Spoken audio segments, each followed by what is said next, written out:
Eng yaqin oshnangiz bo'lishi zo'r, shu sizni podstava qilib berish yomondir. Yuring oshna bitta bratishga bor deydi.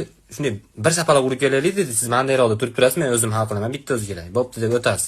Bitta to'piy mahallaga kirasiz, taqdir taqozosi bilan haligi bratishga degan odamni qandash urug'i bilan bitta to'ydan chiqib kelayotgan bo'ladi. Hamma qandash urug'i bor, o'lgan opa-odasini portretini ham ko'tarish o'rgan, tushunyapsizlar? Oshna bular ko'pchilik ekan-ki, uzr so'rab keta oladigan ish qilgan bo'lsangiz uzr so'rab beraylik. Nima qiluvdingiz siz?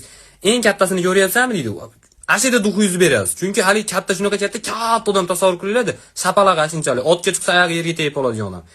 Asini ayasdan so'kavdim deydi. O jinni ayasdan so'kkan bo'lsa, nimaga biz bu mahallaga keldik? Rastepasiga qochib ketsak bo'ladi-ku siz.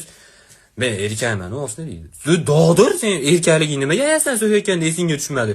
Sen birinchi qanaqa dinozavrman deb o'ylayapsan? Shansimiz bordir o'shna. To'g'ri shansim, shashka o'ynasang shansing bo'ladi. O'zbekistondasan, Banisaga borsang dokument qilishing shart emas.